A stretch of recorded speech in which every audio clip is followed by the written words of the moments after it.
कभी आपने ढीले ढीले सेल्स के लोग देखे? अक्सर आप मार्केट जाएं तो वहाँ लटकते झूमते आपको सेल्स के लोग नज़र आ रहे होते हैं। दाढ़ी भी बड़ी होती है, बाल भी उनके कटे हुए नहीं होते और आगे आपसे बात कर रहे होते हैं कि जी मैं ये चीज़ बेच रहा हूँ, आप मुझसे ये चीज़ ले लें। आपने लेनी है ये चीज़, और अगर आपने लेनी भी होती है लेकिन आप कहते हैं नहीं यार बहुत बहुत शुक्रिया, मैं ये कहीं और से जाके ले लूँगा। इसकी वजह क्या है? इसकी वजह ये है कि जो कन्वर्सेशन स्टाइल वो सेल्स वाला आपके साथ यूज़ कर रहा है, आपको वो पसंद नहीं आया। एक पैशन नहीं है, एक एनर्जी नहीं है जो एक सेल्स वाले में होनी चाहिए। ये जो कॉन्वर्सेशन है इसको हम सेल्स की ज़बान में पिच कहते हैं, और यही हमारे आज के सेशन का टाइटल भी है, क्रिएटिंग ए कैची पिच। यानी कि अच्छी कॉन्वर्सेशन पिच को किस तरीके से क्रिएट करना है, उसके बारे में चंद मैं आपको टिप्स दूंगा। तो आइए ज़रा थोड़ी सी नज़र डालते हैं और देखते हैं कि वो क्या टिप्स हैं कि जिसको आप यूज़ करके एक अच्छा सेल्स वाला बन सकते हैं और एक अच्छी पिच बना सकते हैं। क्योंकि ज़हन में एक चीज़ रखिए कि लीड जनरेट करने के लिए या सेल्स करने के लिए एक अच्छी पिच का होना बहुत ज़रूरी है। अगर आपके पास एक अच्छी पिच नहीं है, आप कभी भी अच्छे सेल्स वाले नहीं है, ये मैं आपको गारंटी के साथ कह सकता हूँ। पिच का सबसे इंपॉर्टेंट पार्ट है स्टार्टिंग का पार्ट, जो ओपनिंग लाइन होती है। अगर आप एक एनर्जी से जाके किसी से बात कर रहे हैं और किसी को कन्विंस करने की कोशिश कर रहे हैं तो वो आपकी बात सुनना पसंद भी करेगा। अगर आप ढीले ढीले गए हैं, किसी को खुद भी कन्विंस नहीं उस प्रोडक्ट के ऊपर, रिपोर्ट की तरह बात कर रहे हैं, I am sorry, no one is interested to talk to you. जो पहली टिप मैं आपको देना चाहता हूँ वो ये है कि ऑलवेज जहन में रखें कि it is not a pitch, it is a conversation. ये रिपोर्ट की तरह आपने कोई डॉक्यूमेंट नहीं लिखना है जो अक्सर सेल्स की कंपनियों में या टेली मार्केटिंग कंपनीज में हम यूज़ करते हैं, कि एक आपको वो हाथ में शीट दे देते हैं कि आपने स्टार्ट करना है कि जी hello my name is Jack and I am calling from Seattle and I am selling you TV subscription. नहीं, you don't have to do that. You try to keep it like a conversation. When the customer is picking up the phone, जब customer phone को pick कर रहा है, तो उससे उस तरीके से बात करें जिस तरह एक नॉर्मल ह्यूमन बीइंग बात करता है। कॉन्वर्सेशन करें उस बंदे के साथ। उसको एक रिपोर्ट की तरह एक स्टैटिक लाइंस जो स्पेसिफिक आपको दी गई हैं उसको यूज़ ना करें। अच्छा, ये जो पिच स्टार्ट के अंदर आपको जॉब पे मिलती भी है ना, जो टेली मार्केटिंग में मैंने एग्जांपल दी, वो स्टार्टिंग के लिए बहुत अच्छा है, आपको एक डिसिप्लिन सिखाती है। लेकिन बाद में आप अपने स्टाइल के ऊपर उसको अपनी एक और अपनी टाइप की कन्वर्सेशन ओरिएंटेड पिच बनाएं कि आपका स्टाइल क्या है। अगर आप सोशल हैं तो सोशल तरह की कन्वर्सेशन पिच बनाएं। क्वेश्चन से स्टार्ट कर लें, it is up to you, you got all the freedom. Second point है कि always keep the customer first. जब आप ऑनलाइन एनवायरनमेंट में किसी से बात कर रहे हैं, किसी कस्टमर से, तो ज़रा सुनिए कि कस्टमर क्या कहता है। खाली अपने जो बातें हैं वो अपनी बातें ना करें। स्टार्ट की जो स्टेज जहां आपने कन्विंस करना होता है वहां ज़रूरी ये है कि आपकी पिच के बाद या आपने जो बात कर ली है उसके बाद कस्टमर की भी तो सुने, वो कस्टमर क्या कहता है। आप हो सकता है कुछ सवालात हो, उन सवालात का जवाब दें।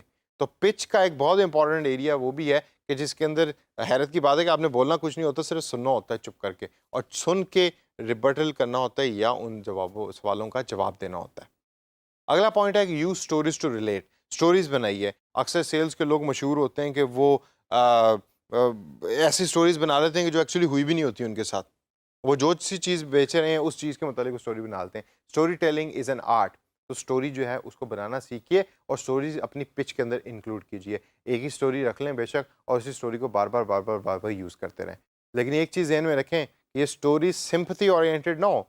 ये ना हो कि जी मेरे घर में जो है वो खाना नहीं है तो मैं इसलिए सेल्स की जॉब कर रहा हूँ, तो अगर आप मुझसे ये चीज़ खरीद लेंगे तो मुझे कमीशन मिल जाएगा तो मेरे घर में खाना आ जाएगा।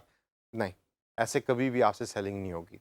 स्टोरी आपकी रेलेवेंट होनी चाहिए, अच्छी होनी चाहिए, और अगर उसमें ह्यूमर है या मज़ाक भी इसमें इन्वॉल्व है तो वो और भी अच्छी बात है। ये जो अच्छी स्टोरीज़ आपने बनाई हैं और बताई हैं, इसके बाद ये अगली चीज़ शुरू होती है जो है हुक, यानी कि गांडी डालना।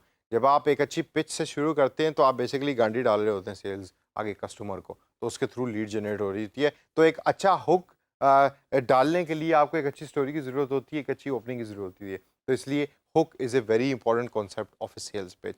You always jump to the problem.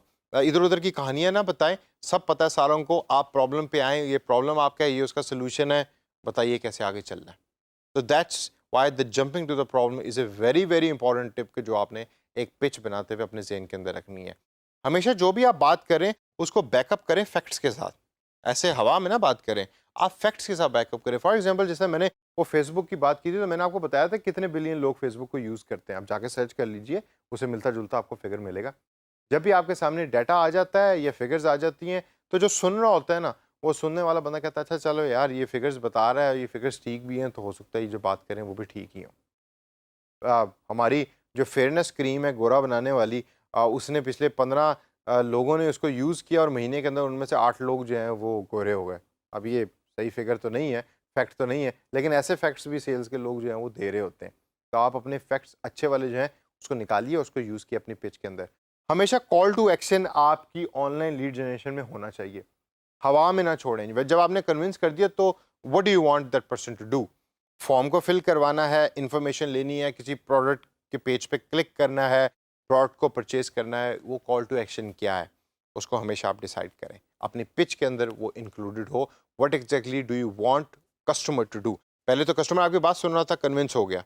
अब कन्विंस होने के बाद क्या चाहते हैं हम, कस्टमर क्या करे? इसको हमेशा आपने अपनी पिच के अंदर डालना है। Keep your whole story short. Pitch आपकी छोटी होनी चाहिए, स्पेसिफिक होनी चाहिए, प्रॉब्लम ओरिएंटेड होनी चाहिए। जितनी छोटी पिच होगी उतनी आपकी एनर्जी कम लगेगी, जितनी एनर्जी आपकी कम लगेगी उतने अच्छे सेल्स वाले आप बनते जाएंगे। टाइम ज़्यादा होगा, आगे से आगे और लोगों से आप बात करेंगे और लोगों को आप कन्वर्ट करने में मदद करेंगे। फॉलो अप करें लोगों के साथ। दोस्तों इस पॉइंट को ये जहन में बिठा लें।